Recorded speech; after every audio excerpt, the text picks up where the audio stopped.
Hi, I'm Clayton with the Tub Repair Company, and you're about to start one of our tub repair kits. Before you get started, there's two things I want to talk to you about. The first thing I want to talk to you about is safety. Always wear a respirator whenever you're working with our products. So from the beginning to the end, this is not only going to protect you from dust and sanding debris, but also it's going to protect you against organic vapors. So when you're shopping for a respirator, if you're shopping for one like this, just be sure that these cartridges are made for organic vapor. You can also buy a disposable respirator on our website as well. So always wear that when you're working with our products. Okay, the second thing I want to talk to you about is the acetone that we send in our kits. Every kit is going to have an 8-ounce bottle of acetone with a spray nozzle. Now, the acetone it can have a negative reaction on certain materials. So most tubs are going to be fiberglass with a gel coat over the top. A lot of tubs may be like a steel-coated porcelain tub or a cast iron porcelain-coated tub. Those are going to have no trouble with our acetone. There won't be any reaction.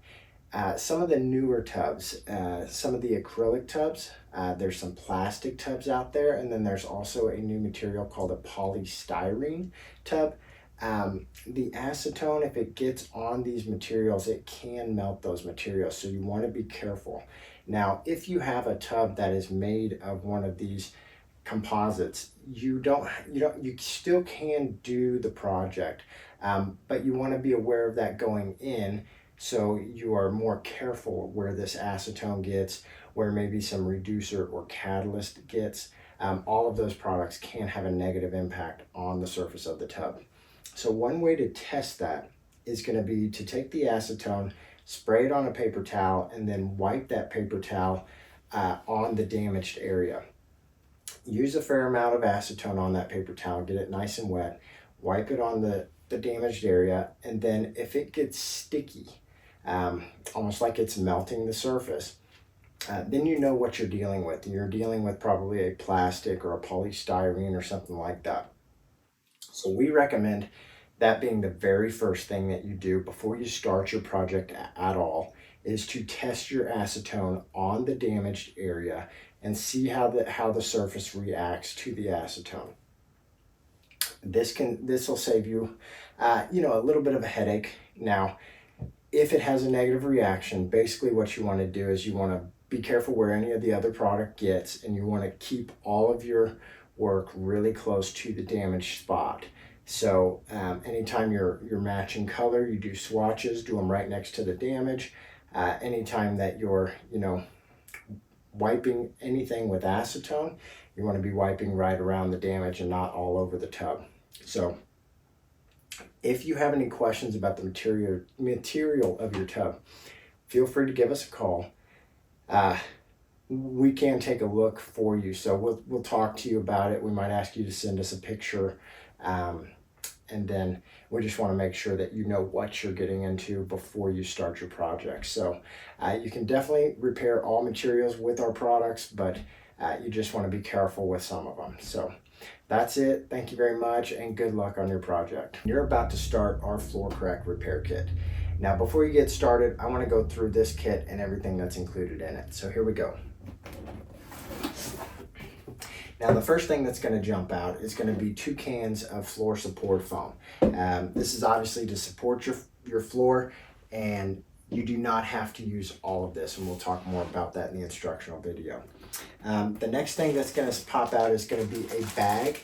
This is going to have all of your supplies in it, your rubber gloves, all of your sandpaper, as well as your stir sticks, your mixing cups, your mesh tape, and your putty spreader. So that's all of your supplies there. Next thing you'll find is going to be a large jar of glass putty. So this is going to be our reinforcement putty.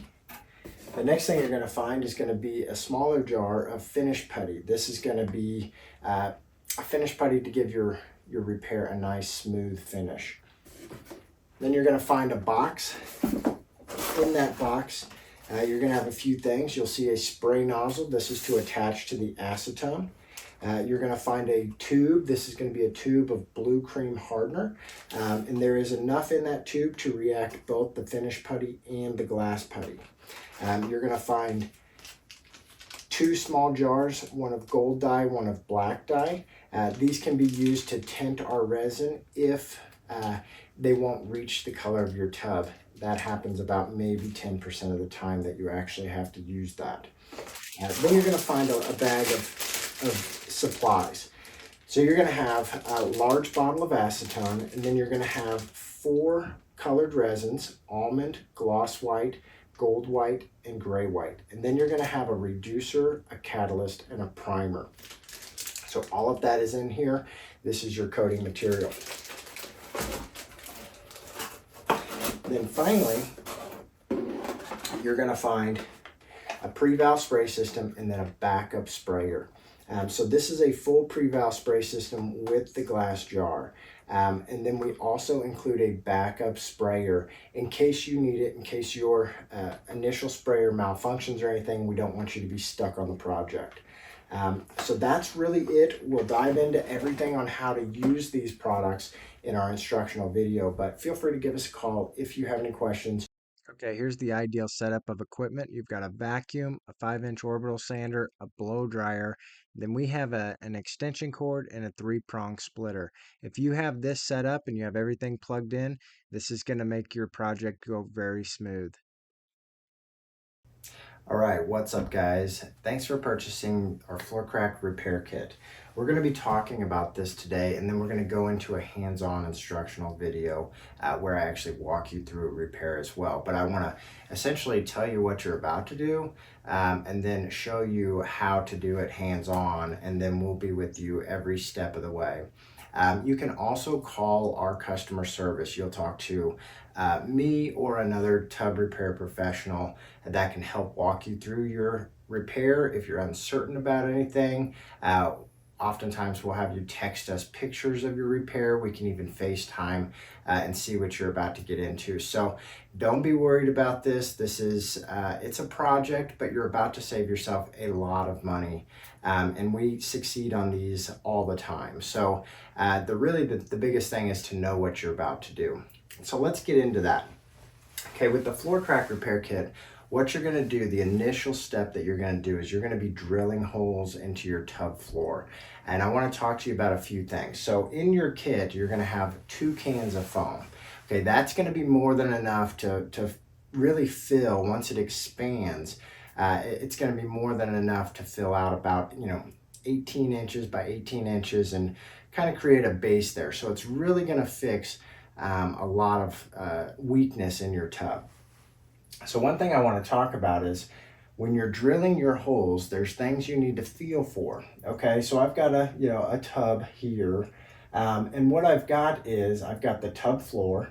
So this is kind of an expanded version. I've got the tub floor, and then right here I have a support board. So most bathtubs and showers are going to have a support board, which is like a 1/2-inch piece of plywood. A lot of times it's pieced in there together, and then fiberglass to the bottom of the tub. So you want to be aware of that support board.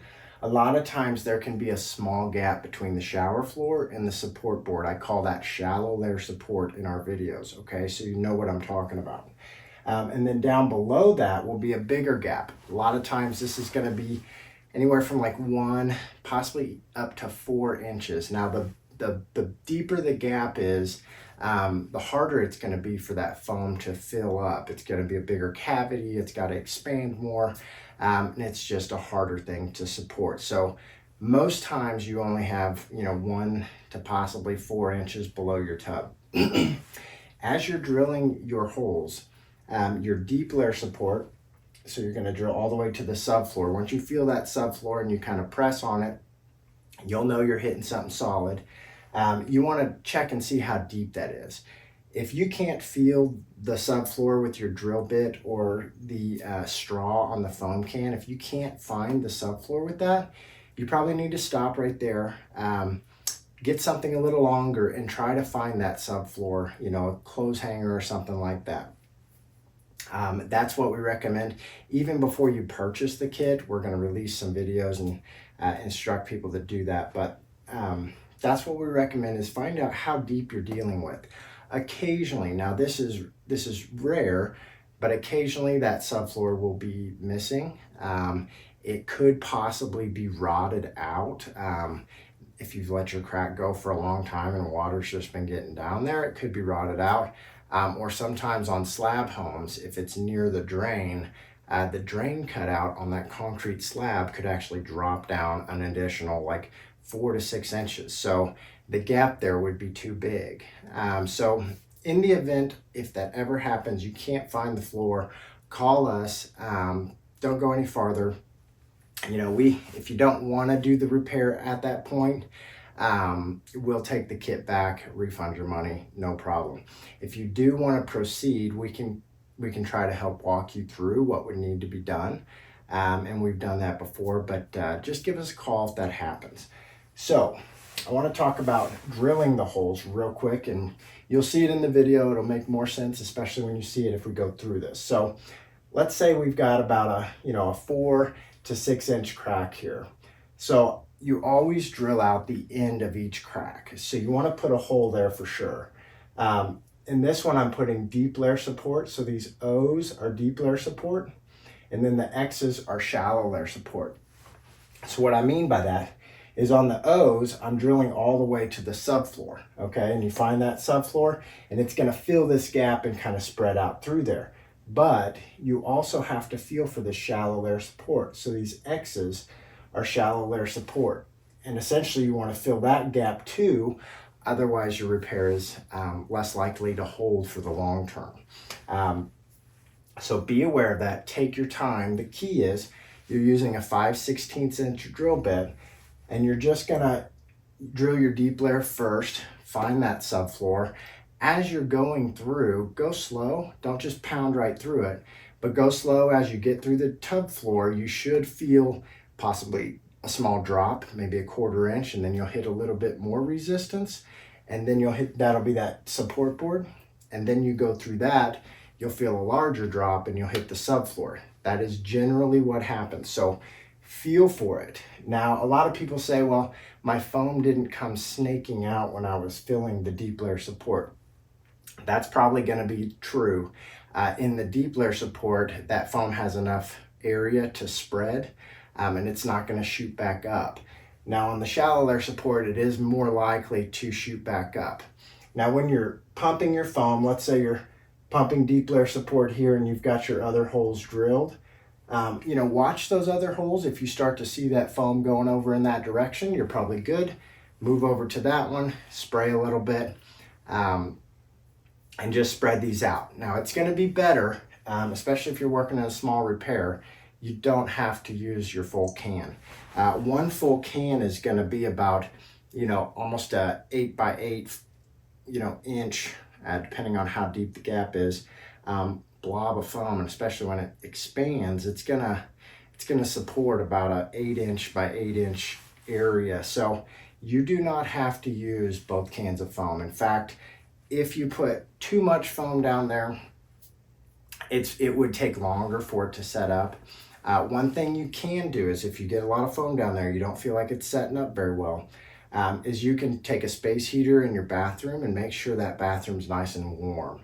That's gonna, as that foam gets more in a warmer environment, it's gonna kind of force it to expand and cure. So if you run into that, be aware that's an option. 2 cans of foam, you should not run the risk of pressing up your tub floor. The one thing I would say is, most tub floors that are fiberglass, they're gonna be stiff enough and it's not gonna be an issue. If you have a plastic tub floor, and let's say you drill a hole in your crack and there is styrofoam below the tub floor, be careful on those projects, because that styrofoam, it's just going to be hard to get a firm foundation under there, because you have styrofoam under there, and a plastic tub floor is going to be a lot weaker. So be careful putting the foam under there. If you put foam down and it starts to press the floor up, get something heavy, something 50 pounds, a board and like 50 pounds, and just set it down on top of there while it cures. and just keep that floor pressed down. So just heads up on that. If you have any questions, just give us a call. We're here to help you. We want to save you money. So that's a quick little demonstration. You will see how we do this in our video. So stay tuned. Give us a call if you have any questions. Thanks. All right, guys, this is going to be a standard floor crack. So this is about 6 inches long, maybe 7 inches long. It's got this Flex Seal over the top. So Flex Seal can be good. It'll seal out the water, but it's not going to add support. And a lot of times if you put Flex Seal on and keep using your tub, your crack's just going to get bigger. So be careful about that. Now, look at this tub. You see how it's soft right there? Definitely soft on the right side for sure. Um, and so we need to address that and firm it up first. So that's what we're going to do here. We're going to start foaming. Okay, now whenever you get ready to foam, you want to use a 5/16" drill bit. That's going to be the smallest drill bit that will fit our foam straw. Now I'm going to find the end of each crack. And here I'm going to start drilling on the first end of the crack. Now watch. As I'm drilling, I'm just taking my time. I'm not pressing too hard. And you see how it just dropped through the tub floor, and then I hit a little support right there. That's the shallow layer support. And then you see how I dropped again. Then I hit the subfloor, and that's firm, real firm support. That is the deep layer support. So be aware of that. So watch. I'm drilling. I'm not pressing terribly hard. Just going through it. And there. I hit the shallow layer support. So there's a small gap in there. But I want to go ahead and do deep layer support on this. So I push through it. I get to the deep layer support. So those are going to be my deep layer holes. Now, on the outside here, I'm just going to go to the shallow layer support. So I'm drilling. And you see how the floor kind of released up and I hit that. There's a little gap there. There's about a 1/4 inch gap there. So that's the shallow layer gap that I was talking about. Now I'm doing the same on the other side of the crack. So basically you want to fill both those gaps. And this is how you do it. So there I've got shallow layer support on either side of the crack and then deep layer support on the ends of the crack. All right, guys, here are the 2 cans of foam that you're going to get. I've already detached the straw. Generally, those will be just taped on the side there. Now I want to show you just kind of how much foam you're going to be getting in here. So when you're doing this, you really want to be between 65 and 80 degrees in your bathroom. Be aware if it's colder outside, maybe you have a crawl space home, it could be colder under your bathtub than it actually is in your bathroom. So putting a space heater in there and kind of warming up the area can help this foam set up. Especially if you get too much foam underneath the tub in the gap and it's constricted, it may take a lot longer to set up. We've had to wait, overnight sometimes to get that foam to set up. We've even had to put space heaters in there, really warm up the bathroom and wait overnight. So if you put too much foam in there, you may be looking at having to do that. But I want to show you, you don't have to use both cans depending on how much space you're trying to do. Our floor crack repair kits, they're going to handle up to about a 9-inch crack, no problem. Possibly a little bit more, but 9 inches is pretty safe bet. So I want to just kind of show you, we're going to spray out a can, show you that. Spray out 2 cans, kind of show you what kind of an area we can cover with it. And then I'll time lapse it and you can kind of see it grow. It about doubles in size. So, if you've got a 3-inch gap under there, it's gonna fill it up. So you just wanna be sure it's firm before you go forward after the foam step. So always shake it up real well, like I said. And then when you're going, you wanna find your subfloor. So this would be like deep layer support here, okay? Find your subfloor, you're gonna do deep layer support first, so then just pull it up a little bit and go ahead. See how it's kind of already just spreading out? So that's great. So I'm gonna go ahead, let's say we have about a 3-inch gap, but if you had a 1-inch gap, that's gonna work because that's gonna get bigger. So I'm gonna go there, spray a little bit more. Going to kind of press up there. Now let's say I've got another hole here. I want to fill this. Okay, So then I've got another hole here. I'm going to fill this. Okay. And then another hole here. I'm going to fill this. Okay. So this is a big repair. Okay. So one can, and you don't need to just pump it. I mean, if you just keep pumping it, it's going to kind of just fill it out there. But if you just do one can in one spot, it's going to be hard for that all to expand. So you do want to be aware, space out your can. And then one thing I do recommend, we're about out of this one, we'll go ahead and finish it. One thing I recommend is go ahead and do your deep layer support, and then get some in your shallow layer support. I would probably go deep layer support, get that to where it's getting pretty full. And then I would go ahead, when you got about a third of the can left or something, go ahead and hit your shallow layer support, and you'll see that spread a lot easier. It's not going to take much foam on your shallow layer support, because that's generally only going to be, like I said, 1/4 inch, maybe an 1/8 inch. You do want to fill that gap, but it's not going to take much foam to fill that gap, and you'll see it spread. Once you see it spreading, you're good, you're done. So that's one can, okay? So that's a pretty good size area. Now, I'm gonna let that set up, but I am gonna go ahead and I'll bring this repair over a little bit, and show you kind of where we're looking at now.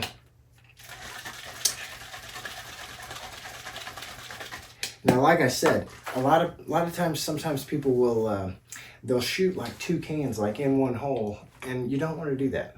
Okay, you want to spread it out. You want your deep layer support holes to be, probably 4 inches apart, 4 to 5 inches apart. And if your repair area is right in here and you're not sure you're getting a spot, you can go back and spray more foam or drill in between the holes, and get a little bit more down there. You're going to cover it all up anyway with your repair. So if you got to drill holes in between just to make sure you're getting little gaps, like right here could be a little gap. So, I might want to drill a hole down in there, get it down in the deep layer support, and then, that's good.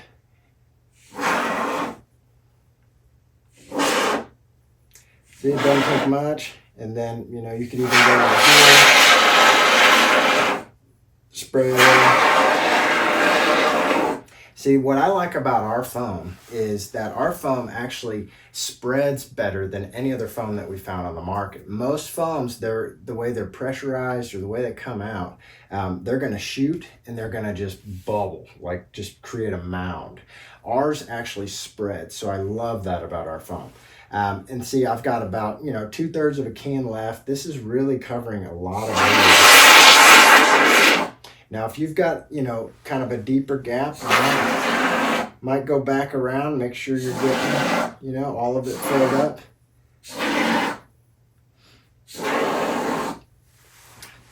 And then, the shallow layer support, you want to get that.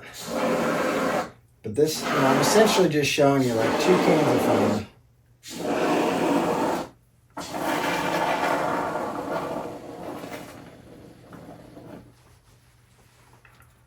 Okay, and then if you get little drops or something fall on your tub somewhere else, just leave it. This stuff is super sticky, so don't touch it.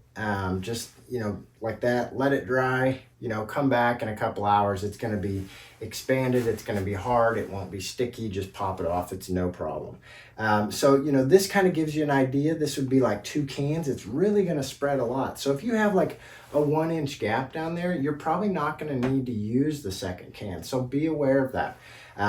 If you've got a 3-inch drop, in the deep layer support, 2 cans of foam is probably going to be enough, especially if you're dealing with that 9-inch crack or so. You've got 3 inches down there. You're going to want to do something like this. So you'll have, deep layer support here, deep layer support here, probably a deep layer support there in the middle, and possibly, around it. So just spread them out, spread out your holes. You're going to repair it. It's going to be strong. But you just want to set a solid base like this. So I'm going to time lapse this and just show you how it expands, and then we'll go forward and keep talking about this repair.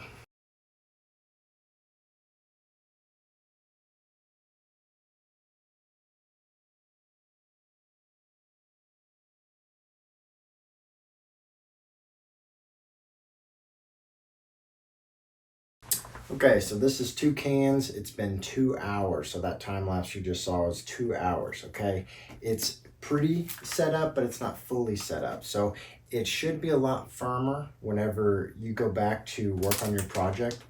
It should be a lot firmer, but it's not going to be fully cured possibly. So if it's not very firm, if you think it's not setting up very well, you might put a space heater in your bathroom, warm it up. Keep in mind, it can be cooler under your tub, especially if you have a crawl space and it's winter time. But, essentially we're looking at about, 6 inches tall here. So this is going to press it up some, not bulge it up, but it is going to cause some upward pressure. It's also, if you have that tub floor there, it's going to expand a little bit more outward than upward. So this would be a very large, this is every bit of 12 inches of support here. So that's 2 cans of foam. So you don't have to use 2 cans of foam, especially if you're only dealing with about a 1 inch gap down there. Likely 1 can of foam is going to be enough. If you get 2 cans of foam, it can slow down the curing process. So be aware of that. If you have any issues, give us a call. So that is the foam. We really caution you not to, if you're not sure, it's better to break up the foam. So if you aren't sure how much to put in there, start with 1 can, give it a couple hours, see how it feels. If it's still soft, if you still feel like some voids, then do the second can. We really caution you, don't go out and buy more foam and put 4 cans of foam or something underneath your tub at one time. That can be a problem. So don't do that. It's better to do, 1 can, wait a couple hours, do the second can, wait a couple hours. If you have not got a firm foundation by that second can, give us a call. We'll see. We might be able to help you out somehow. We'll have to look and see what's going on. But, 2 cans, you should be good to go. Just be aware of how much gap you got down there, how much area you're trying to fill. A lot of times 1 can can be enough. A lot of tubs don't have that deep gap. So anyway, that's a foaming demonstration. Give us a call if you have any questions. All right, what's up guys? So that foam demonstration, this is fully cured after 24 hours. Generally that's about how long it's going to take for it to fully cure. So at this point, we're super happy with how hard it is. This stuff it's going to hold your weight, especially the way tubs are designed is they're going to have basically a half inch support board fiberglass to the bottom side of your tub, and then you'll have your fiberglass floor of your tub. And that will be setting down on this. So creating even more, spreading out your weight on this foam. And it's going to be a solid support. So give us a call if you have any questions. Take your time on this, do it right. Set a firm foundation first, even if it takes you overnight and it takes you two different foamings. Set aside that first day, foam it once, give it a couple hours, 2 or 3 hours, and then go back and foam it again if you have to. But we recommend splitting up those cans. So anyway, good luck. Let us know if you have any questions. Okay, so now we're about to foam this repair. So always shake up your foam really well before you use it. Make sure your bathroom's warm enough. And I'm going to go ahead and start in the deep layer. And you want to just go ahead and fill that up. Now, one thing to be aware of is you would want to wear glasses, some safety glasses during this step. It can, if you try to spray foam into a hole that has no room to expand in, it can shoot back out at you. So be aware of that. Definitely recommend wearing glasses during this step. So here I'm just putting a little bit in the first deep layer. That was probably a quarter of a can. Went over to this one, probably put about a third of a can in there. So I'm just really trying to set up that deep layer foundation first, but then I'm going to check my shallow layer and see how that's spreading. Now, at first it might take a second, but you'll see how it starts to come out of that back hole back there. So you're starting to get good coverage there, that I've got it spreading over there. Now, these holes were, especially on the ends of the crack, they were a bit farther than 4 inches apart. So I just wanted to be sure that I was going to get uh, good coverage there in the center. So I'm going to go ahead and drill. I went ahead and drilled an additional hole right in the middle of everything. First, I'm going to go shallow layer support. Make sure we've got good coverage on the shallow layer support. Um, and then we'll go deep layer support on that same hole. So you can do that sometimes. You can drill the hole to the shallow layer support, foam it, and then drill it to the deep layer support. But it's hard to get it to go in the shallow layer support real well if you just go in the deep, if you have a deep hole, because it'll just go straight down. Um, so anyway, be aware of that. You saw how it spit out there whenever I tried to spray that last bit of that foam. So that's why you want to wear those safety glasses. Um, and then I just use a little bit of the second can. This is, one can. I've probably got decent coverage under there already, but I am just checking to make sure. Now keep in mind, as you're working on a project like this, just keep in mind kind of like how weak the crack is when you initially start. And like if it's easy just to like press down and it's just kind of flopping there, then be careful. It's going to be a little more prone to bowing up. Now, if it's pretty stiff, this one I considered to be pretty stiff, then it runs less of a risk of bowing up whenever that foam cures. So keep an eye on it as it cures. If you're unsure, break your foaming up, and just take your time on this step.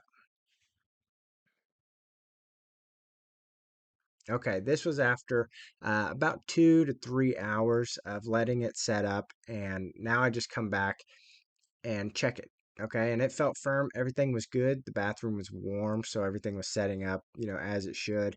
If the bathroom's cold, it's definitely going to be a slower setting up, so be aware of that. Now, when you go to pop off that foam, if the center of that foam is still kind of gooey, and you see it's still gooey in the holes. Keep letting that set up and let that set up until it's fully firm. Because what that's going to be doing is that's going to be letting out a little air. It's still going to be reacting. And if you try to make the repair and it's still gooey, it's just going to cause bubbles in your repair and it's just going to be a pain. So just let that fully cure. If you need to add a space heater, a little bit of heat there to kind of speed up the curing process, you can do that. But just let that fully cure and make sure you're pretty firm here before you move forward. Okay, that's going to be key. So I've got that all popped off.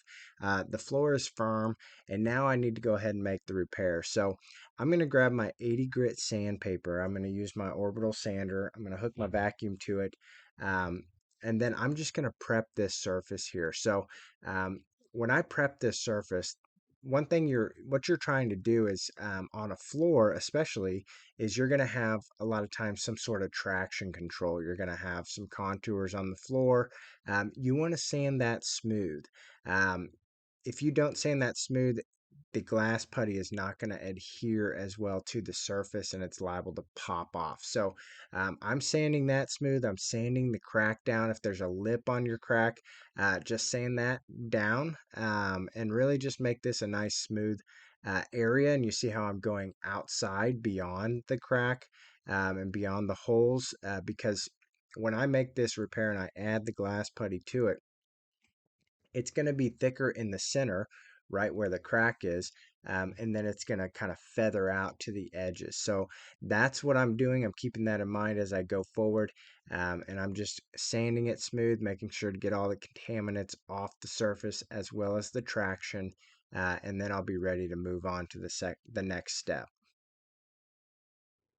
Okay, so once you have it all sanded down, go ahead and clean it up. You want it to be dust free before we move on to the glass putty. Now we're going to prep the glass putty. So what we use is the blue cream hardener. You apply it to the glass putty and it calls for a 1 to 50 ratio, and that is going to be hard to measure. So we compare it to like a baseball to a marble. But anyway, look at our ratio that we use here. This is about a third of a jar of glass putty. So look at that ratio. You've got enough to activate both jars of the glass putty and the finish putty. So take your time, fold it over, mix it up really well, and then you're going to spread it on there. Now, once you have this mixed up, you're going to have about 2 to 3 minutes of working time.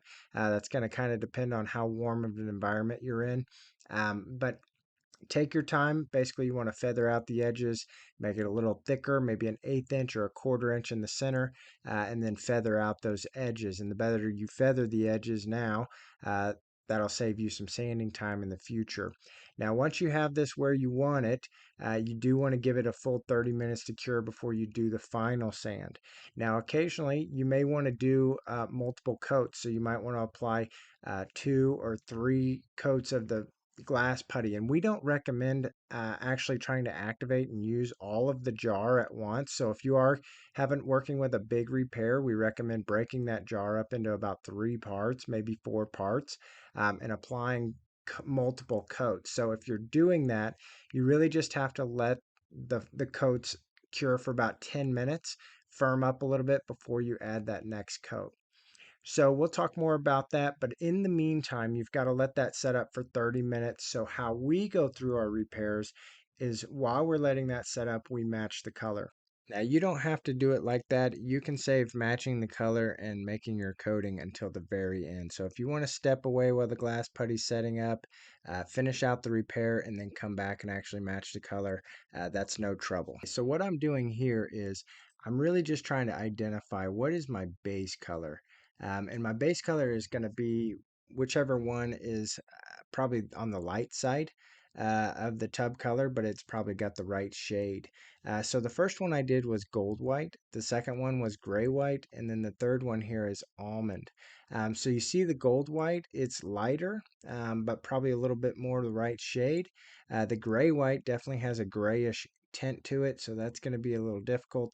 And then the almond is clearly darker. So in this case, I use gold white as my base. Now, I know that I'm on a fiberglass tub. So this fiberglass tub is like a very standard tub, one piece tub surround. I know that whenever I go to wipe off my color swatches with acetone, that there's not going to be a negative effect on the surface from that acetone. Now, if you were working on an acrylic or a plastic or a polystyrene tub, you're going to want to be matching your color right next to your repair area, um, just in case you mess up the finish a little bit. You'll coat it whenever you're finishing the repair, so you won't even know it's there.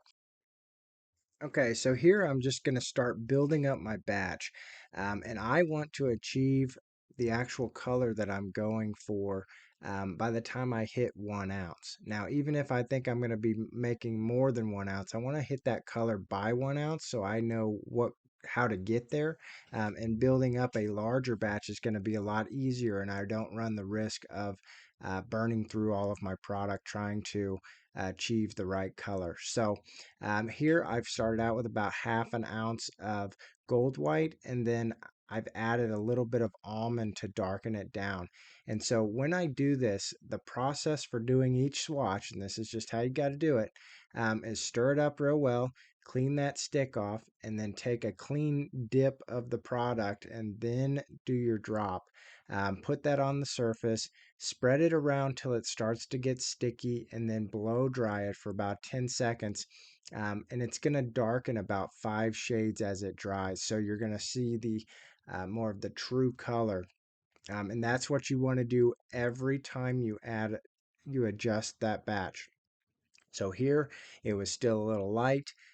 So I wanted to go ahead and add a little bit of almond to it.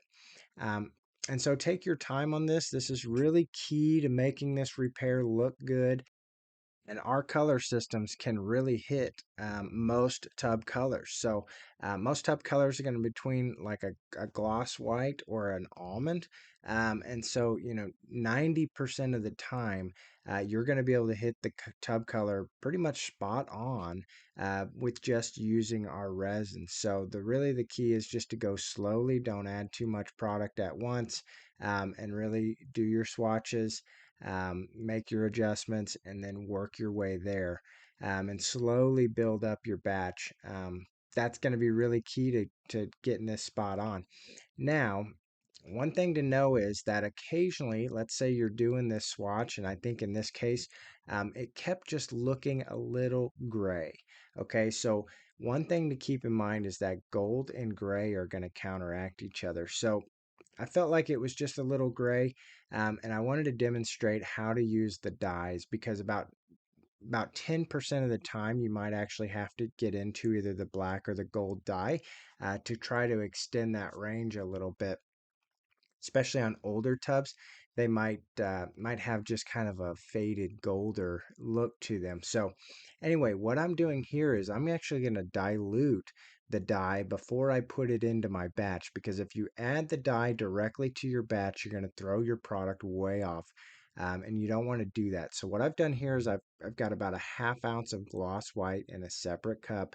I've added my gold dye to it, and now I'm just mixing that up, and it's going to create a nice rich gold solution. And so I'm going to slowly add that to my batch that I'm working with, and I'm going to try to knock down the gray here. So just keep that in mind. If it's got a grayish tint to it, you may have to do this, mix up a little gold to knock that gray down, and vice versa. If it's a little gold, you may mix up a batch of the gray and try to knock it down like that. So keep that in mind, and then also keep in mind, as you if you use the dye, it may darken your color a little bit, so you may have to come back with some gloss white to lighten it up. So just work with that, just keep that in mind. Gold and gray counteract each other, and just add it real slowly. Don't add it directly to your batch, it can throw it off. So that's really the thing. If you do have any questions, you want us to look at anything, or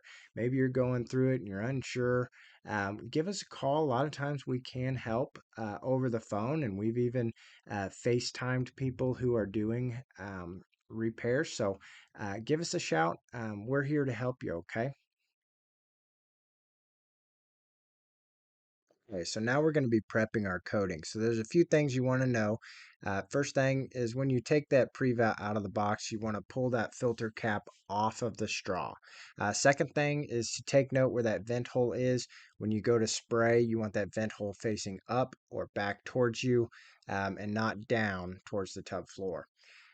So as we're building up our product and we're going to measure it out, always use the pre-val glass jar to measure your product, and don't use the paper cups. The paper cups can be about an eighth ounce off sometimes. So use the glass jar to measure your product. So your ratio is going to be 4 parts resin, 1 part catalyst, and 2 parts reducer. That is the minimum ratio. Don't be under that ratio. You can be over that ratio. So if you're going to err on over a little bit. We say anywhere from 412 up to 423. So take your time, measure it out, and don't be fooled by the meniscus. So there's a thing called the meniscus where the product will actually curve up the jar a little bit on the edges, and it can curve up about an eighth ounce. So don't be fooled by that as well. Just be sure you're getting enough and really hitting those ratios, or going a little over. And then you want to be sure to stir this up very well whenever you're doing it. Really scrape the walls and the floor, get the resin off of that, and completely mixed up. Also, as you're building up your batch here, you don't want to have more than about 3.5 ounces in that jar. The more full that jar gets, the more prone it is to backfire and kind of spit out that vent hole. So be aware of that. If you've got more than 3.5 ounces, pour the excess into a separate cup and then add it as you need it. But keep that batch down around 3.5 or less as you spray it. Once you're ready to go, just set that aside, and then we're on the downhill slope here, um, and we can move forward.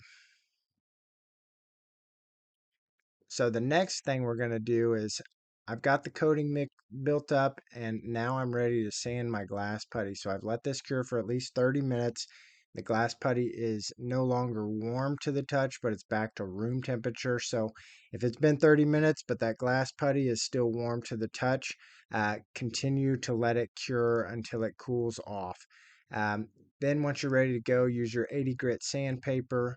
Feather around the edges first. You do want to knock down those edges to where they're smooth, and then go over the middle. Now this doesn't have to be perfectly smooth in the middle. You'll probably have some divots and things like that. That's common. We'll fix those with the finish putty.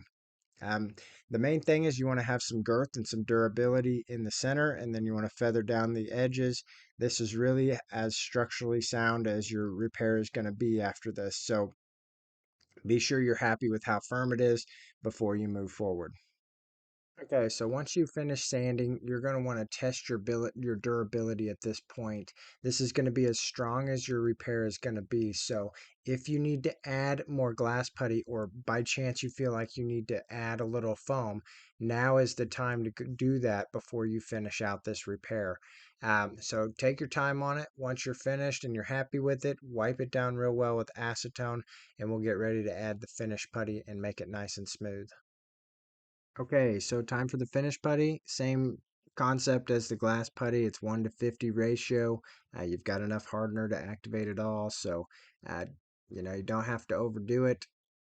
We give you plenty of finish putty really to do some pretty large repairs, so should have more than enough to do it. Now you don't have to do a super thick coat, but you want it thick enough to where you can really make it all smooth. Now here you've got about 90 seconds. Once it's all mixed up, you've got about 60 to 90 seconds to spread it out and actually work with it. So just be aware of that. You don't have to be in a panic, but you're just trying to really just get one even coat over the top of all that glass putty, so then you can go back and sand it smooth. Now this doesn't add any kind of structural support. This is really just cosmetic to make it smooth. Um, but anyway, I just stick as much on there as I can, and then I just spread it out nice and thin, doesn't have to be real thick. And then, like I said, you've got about 60 to 90 seconds to play with it. And then you'll have to let it set up for 15 minutes at least before you go back and sand it down. Okay, so it's been 15 minutes. Now you're ready to sand. Use your 120 grit sandpaper, feather around the edges, and then go over the middle and make sure it's all smooth. Just a tip, if you can feel it, you'll be able to see it whenever you spray it. So be sure it's all smooth and good to go after this step. Now, once you get done sanding it, be sure to clean your work area very well. The next step, we're going to be applying the coating. We're going to be using the blow dryer to dry the coating. We don't want to be blowing dust into the repair. So clean the area very well after this step as you get ready to move forward. Okay, so you're finished sanding, you've got everything cleaned up, and now we're going to get ready to spray the coating. So first you want to wipe your primer on. So the little gold solution, pour it on a paper towel and wipe it all over and around your repair, and then you want to dry it. Make sure it doesn't look wet whenever you get ready to spray it. So I dry it for about 10 to 20 seconds here and just dry it up a little bit. Okay, once that's kind of dried up, now you're ready to spray. So we just hold the sprayer back about 12 inches. Now be aware of where that vent hole is, the little V notch in the base of the glass jar there. Make sure that's facing up and not down. And make sure your jar is not full too much with the product. So you want it about 3.5 ounces or less. The more full you have it, it can backfire out of that vent hole. So just fog it on here. You're not trying to color the whole thing on one go. Now, in between coats here, I am giving it 60 seconds and blow drying it with a blow dryer. So I know we don't show that here to save time, but give it time, 60 seconds or so with the blow dryer. Dry that each coat in between coats. So this is actually my third coat here. It's starting to build up. We're starting to actually get the repair actually fully covered. So this is where you kind of add any finishing touches that you need to. So we've got it pretty well covered. Now I'm going to start feathering out the edges, and this is really where you can kind of blend it. Now keep in mind, this coating as it dries, it's going to darken about 5 shades, so it's really going to settle into that tub color nicely. So go ahead and build it up. I always recommend at least one more coat after you feel like it's fully coated. Go an additional 1 or 2 coats just to make sure that coating is thick enough. And then feather it out. Just back that sprayer out a little bit and just kind of feather those edges. It'll make it look really good. Now, if you are having any trouble spraying your sprayer, there is an instructional video on step number 5. There's a QR code on how to troubleshoot your pre-valve, take it apart, spray acetone through it. There's also a demonstration at the end of this video of how to clean out your pre-valve. That's basically what you'll do to troubleshoot the pre-valve. Okay, so once you get this fully coated and you're happy with it, you want to give it 24 hours to cure before you go back and actually do any kind of final wet sand or anything on it. So, um, in your kits, you'll have between 600 and 3,000 grit sandpaper. So if you want to knock down any rough areas, sometimes the overspray around the edges can build up and be a little rough, or that center can be very glossy, and maybe you want to knock that gloss down and make it more of a flat finish. Use that fine sandpaper, wet sand it with water, um, and that will flatten out your repair.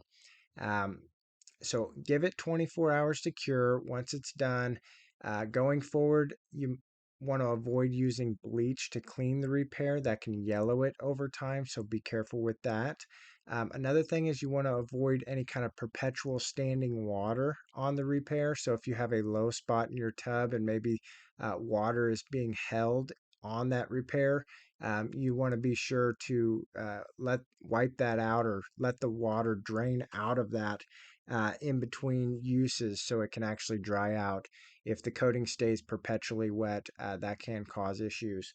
Um, if the coating is a little slippery or anything, you can use a shower mat. We don't recommend using ones with suction cups, but you can use a shower mat. Just be sure to pick it up off the floor and let that coating dry out in between uses. So that's really it. If you guys have any questions along the way, if there's anything we can help you with, be sure to give us a call. You can contact us at 877 234 9882. We're standing by. We're ready to help you. So if you're in the project and you have any questions, don't panic. Just give us a call. If we don't pick up, leave a voicemail. We will call you back.